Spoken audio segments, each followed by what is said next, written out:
भगवान। गोकुल में उत्सव मनाया गया। नंद बाबा बड़े प्रसन्न हुए। नंदस्त्वाजन उत्पन्ने जाता लादो महामना, माने आनंद स्वरूप ही उनके घर में प्रकट हो गया। नंद के आनंद भये जय कन्हैया लाल की। बाबा ने बड़े दान दिए। तमाम लाखों गौओं का बाबा ने दान किया। कुछ काल कुछ समय ऐसे हमारे शास्त्रों में बताए गए जिस समय दान करने का बड़ा विशेष महत्व है।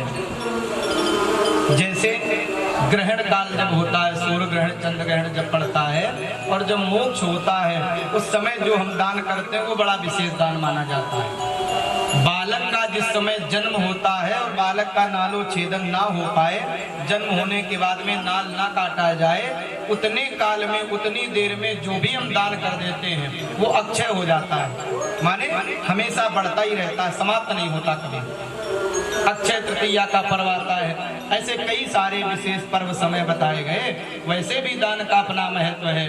धर्म के जो 4 चरण बताए गए हैं, सत्य दया पवित्रता, 3 तो पहले टूट चुके हैं, केवल एक ही बचा है।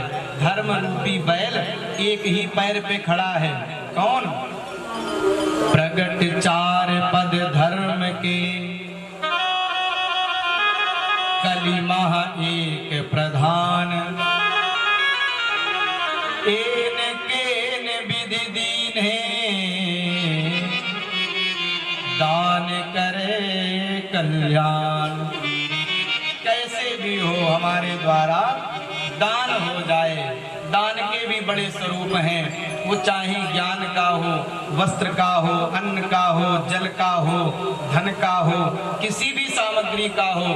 गर्मी का समय है, कई दान ऐसे होते हैं जिसका लाभ हमें अनंत गुना मिलता है। गर्मी के समय में हम कहीं जल की व्यवस्था कर दें, कोई ऐसा चिड़ियों के लिए जल रख दे, तमाम पक्षी उड़ते रहते हैं, जल से बड़े व्याकुल रहते हैं, हम अपनी छत पे थोड़े से पात्र में जल रख दें, वो चिड़िया वो पक्षी पी करके तृप्त हो जाते हैं। हमारे पास में व्यवस्था है तो कहीं हम ऐसी पौशाला बनवा दें, ऐसा कहीं प्याऊ बनवा दें कि जो मार्ग से निकले वो जल पी ले, गौएं निकले, अन्य कोई पशु पक्षी निकले वो पी ले। हम किसी को ऐसी कोई पुस्तक दान कर दें, जब तक वो पढ़ेगा उसका लाभ लेगा, उसका काफी प्रतिशत जो लाभ है, जो पुण्य है, वो हमें मिलता रहेगा। ऐसे दान के बड़े विशाल स्वरूप बताए गए। आजकल हम लोगों की दान की परिभाषा बदल दी है। पहले तो जल्दी जल्दी करते नहीं है, और करते भी हैं तो फिर उसके लिए तमाम हमारा नाम बोला जाए है। पंखा भी अगर किसी आश्रम में किसी मंदिर में दान करते हैं तो जितने पंखा की वो होती पंखुड़ियाँ सब में लिखा देते हैं, हमारे फला बाबा फला पिताजी, उनकी स्मृति में ये ही है। अब बाबा पिताजी पंखे में लटक रहे हैं, घूम रहे हैं, हमारे हमेशा पता चलता रहे हैं। दान भी देंगे, दान का स्वरूप बताया गया, इस हाथ से दे तो दूसरे हाथ को पता ना चले, इतना गुप्त हो। जो गुप्त दान है केवल वो करने वाला जाने और जिसके निमित्त हम दे रहे वो जाने, ये दान का स्वरूप बताया गया। एक व्यक्ति बड़ा कंजूस था। 7 दिन कथा हुई, पंडित जी ने बताया कि अंतिम दिन सुखदेव पूजन में कुछ दान करना चाहिए, जो श्रद्धा हो करें। तो उसने सोचा क्या करें क्या करें, बहुत सोचता रहा रात भर, और दूसरे दिन बहुत सोच करके उसने 1 रुपया निकाला कि आज 1 रुपया हम दे ही देंगे। जीवन में कभी दान नहीं किया उसने, आज तो 1 रुपया हम पंडित जी को दे ही देंगे तिलक करके। और घर से चला मुट्ठी बांध के और मन को बड़ा मजबूत करके किसी प्रकार से कैसे भी हम आज दे देंगे। कभी कदार सोचे ना दे, नहीं 7 दिन कथा हुई सुनी, एक बार तो दे ही दें, 1 रुपया है कोई बात नहीं। और मुट्ठी बांधे गर्मी के समय में घर से जब तक वो पांडाल में आया और जब दान करने का जब देने का समय आया उसने सोचा लाओ दे दे। तो जैसे ही हाथ खोल के चढ़ाने लगा तो हाथ में पसीना हो गया था, मुट्ठी बंद किए।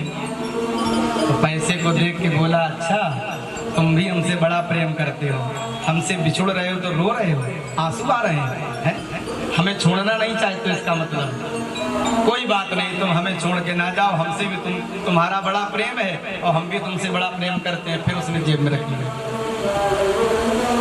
कंजूस व्यक्ति एक जगह कहीं किसी मोहल्ले में एक बड़ा कंजूस व्यक्ति था, कभी दान नहीं किया, तो लोगों ने व्यंग में उसका नाम दानचंद रख दिया। कभी देता ही नहीं था, कभी कुछ दान ना करे, कोई धर्म ना, कोई पूजा पाठ भागवत कुछ ना करे। तो लोगों ने हंसी में व्यंग में ही लोगों ने उसका नाम दानचंद रख दिया। पत्नी ने एक बार कहा कि कभी कुछ करते नहीं हो, कभी कोई दान धर्म पुण्य कथा हवन यज्ञ कभी कुछ नहीं तुमने किया। अरे एक काम करो, बिठूर अपने पास में गंगा मैया है, गंगा जी का कोई पर्व आया तो ऐसा करो कम से कम गंगा ही नहाया है, उस गंगा नहाने का ही कुछ पुण्य कुछ धर्म कुछ लाभ मिल जाएगा, उसमें कौन से पैसे खर्चे की बात है। और अगर ना खर्चा करना चाहो, सवारी से ना जाना चाहो तो पैदले चले जाओ, लेकिन एक बार तो चले जाओ। दानचंद ने सोचा हाँ बात तो ये ठीक कह रही पत्नी हमारी, वैसे तो हमने कुछ धर्म पूजा पाठ किया नहीं, और गंगा नहाने में कौन बहुत बड़ी समस्या है, सवारी वाली का कौन, झंझट वाले पैदल चले जाते हैं। तो कल्याणपुर से 12 किलोमीटर बिठूर वो पैदल गया गंगा नहाने। बड़ा कंजूस आदमी, उसने सोचा कि घाट पे अगर जाऊंगा तो पंडों वाली समस्या है, पंडा मिल जाएगा कुछ ना कुछ मांगेगा देना पड़ेगा। तो घाट पे नहीं गया, मुर्दा घाट पहुंच गया, जहाँ पे चिता जलाई जाती, मुर्दे जलाए जाते, यहाँ कोई झंझट नहीं। और उसने इधर उधर देखा कि यहाँ कोई नहीं, जल्दी नहाओ, डुबकी लगाओ, बाहर आओ, जल्दी काम खत्म हो।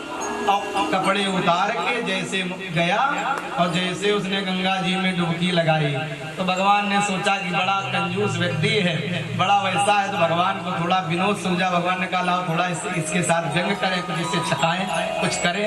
तो जैसे उसने नाक बंद करके डुबकी लगाई तो भगवान एक पंडा का स्वरूप बना के वहीं प्रकट हो गए। और जैसे ऊपर निकला तो भगवान ने कहा यजमान की जय हो। उसने जैसे देखा मुंह साफ करके, आप कौन हो? पंडा भगवान बोले हम पंडा हैं।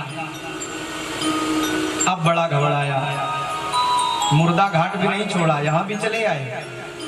पंडा भगवान बोले कि हम बड़े संतोषी ब्राह्मण हैं, यहीं पड़े रहते हैं और कहीं हम जाते नहीं हैं, यहीं बने रहते हैं। आप जैसा कोई भक्त आ जाता है कभी कदार, एक साल की पूरी व्यवस्था भोजन की व्यवस्था कर जाता है, साल भर मेरा काम चलता रहता है। अब तो उसकी बड़ी समस्या, उसने कहा 1 साल की बात कर रहे हो, हम 1 महीने का, 1 सप्ताह का, 1 दिन का, 1 बार का भी नहीं कर सकते, हमारे चक्कर में ना पड़ो। इसीलिए उसने सोचा इसीलिए हम कहीं जाते नहीं। और यहाँ मुर्दा घाट में आया, यहाँ भी पंडा महाराज आ गए, हम कुछ नहीं कर सकते। पंडा ने कहा, भगवान ने कहा नहीं कुछ तो करना पड़ेगा।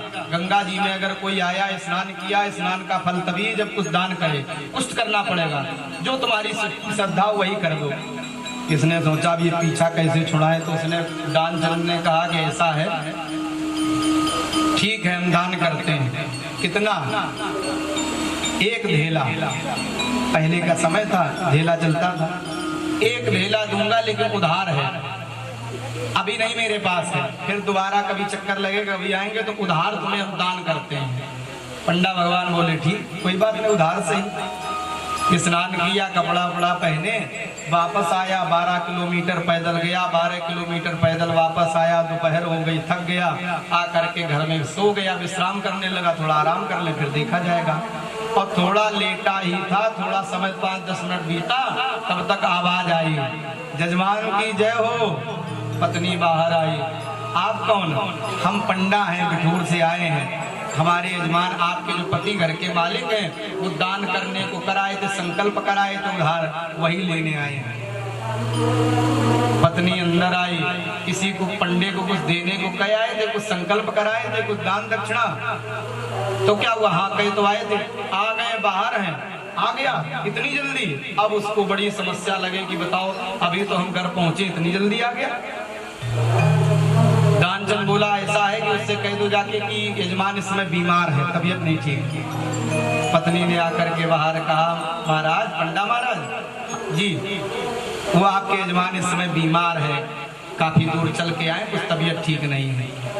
पंडा भगवान बोले कि अब वो संकल्प में हमारे यजमान हो चुके हैं, और यजमान बीमार हो, आचार का धर्म नहीं कि छोड़ के जाए, जब तक वो ठीक नहीं हो जाते तब तक हम यहीं बैठते हैं। और चौकड़ी लगा के वहीं बैठ गए, आप ऐसा करो यहीं हमारी सामग्री दे दो, यहीं भोजन बनाएंगे, खाएंगे, जब तक ठीक नहीं हो जाता तब तक जाएंगे नहीं। पत्नी फिर अंदर गई, वो तो वहीं चौकड़ी लगा के बैठ गया, कह रहा जब तक तबीयत ठीक नहीं हो जाएगी, जब तक स्वस्थ नहीं हो जाएंगे तब तक जाएंगे नहीं। अब दानचंद को और बड़ी समस्या लगे कि अच्छा पीछे पड़ गया। तो दानचंद बोला कि ऐसा करो, तुम जाके कह दो कि वो मर गए। कैसी बात करते हो, ऐसे कैसे कहते मर गए? हाँ तुम जाके कह दो कि मर गए, तब चला जाएगा, और तब तक हम सांस रोके लेटे रहेंगे, ऐसे मरने की एक्टिंग करते रहेंगे। पत्नी ने आके, वो भी बड़ी होशियार थी, उसने जाके झूठ मूठ के रोना बना के तो चले गए, तो दुनिया छोड़ गए, तो मर गए। पंडा भगवान ने कहा मर गए इतनी जल्दी? भगवान को मन में हंसी लगे कि देखो कितना नाटकी आदमी, एक ढेला ना देना पड़े इतना नाटक कर रहा है। तो पंडा ने कहा, भगवान ने कहा कि ऐसा है, अब वो हमारे यजमान हैं और इस दुनिया को छोड़ के चले गए, तुम अकेली बेचारी कहाँ परेशान होगी, हम ही सबसे कहे दे रहे, कहाँ तुम क्रियाक्रम करोगी, सब कार्यक्रम पूरा करा के तभी हम जाएंगे, और हम सबसे कहे दे रहे हैं। और पत्नी मना करती रही कि नहीं नहीं नहीं ऐसा नहीं हो। तब तक भगवान अमित रूप प्रगटे तही काला, तमाम स्वरूप बना के पूरे गाँव में सूचना दे आए कि दानचंद तो चले गए। सब लोग इकट्ठा हो गए, और दानचंद इतना कंजूस आदमी की सांस रोके लेटा है, सांस भी नहीं ले रहा, पूरी मरने की एक्टिंग करे। लोगों ने देखा, पत्नी रोए चिल्लाए, लोगों ने व्यवस्था करी, भाई अब चले गए मर गए, तुम्हें ले चलो बिठूर घाट, को चल के पूरा इनका कार्यक्रम करो। भगवान को देख के हंसी लगे। लोगों ने सारी व्यवस्था करी, सब सैया बनाई, उसको बांधा, ये बंद भी गया। पत्नी रोए चिल्लाए कि ये मरे नहीं है जिंदा है। तो लोग समझाएं कि ये तो तुम्हारा मोह है, तुम बड़ा प्रेम करते थे इसलिए ऐसा कह रही, बाकी है तो नहीं, चले गए। दानचंद बेचारा बंधा, और सब यात्रा राम नाम सत्य है लेके घाट पे पहुंच गए। चिता व्यवस्था बनाई गई और चिता पे लिटाया, लेट गया। भगवान को लगे कि ये मर जाएगा लेकिन देगा नहीं, हमें लगता जिंदा जल जाएगा, इतनी एक्टिंग कर रहा है। तो जैसे ही जलाने की व्यवस्था बनाई गई तो पंडा ने कहा, भगवान ने कहा कि भैया जरा रुको, हमारा यजमान, हम जरा कान में कुछ मंत्र कहना चाहते हैं, कुछ बोलना चाहते हैं। ठीक है बोलो। पंडा ने आकर के कान में दानचंद से कहा, आया हूँ भगवान है, तुमसे नाता हमने जोड़ा है। और इसने जैसे सुना कि ये तो भगवान की आवाज, भगवान आए, तो इसने आंखें खोली, देखें भगवान ने दर्शन दिया सामने। और जैसे पंडा ने देखा तो फिर आंखें बंद कर ली, ये तो वही आ गया। भगवान को बड़ी हंसी लगे। भगवान ने कहा, आया हूँ बैकुंठ से तुम हित नाता जोड़, मांग ले वरदान कछु, कुछ वरदान मांग लो, हमें तुमसे कुछ चाहिए नहीं। तो इसने आंख खोल करके हाथ जोड़े, महाराज ढेला दीजिए छोड़, केवल वो ढेला छोड़ दो, बस हमारे ऊपर कृपा करो। ऐसे तमाम कंजूस संसार में कलयुग में अगर कोई साधन है, उपाय है, तो वो केवल दान। हम कैसे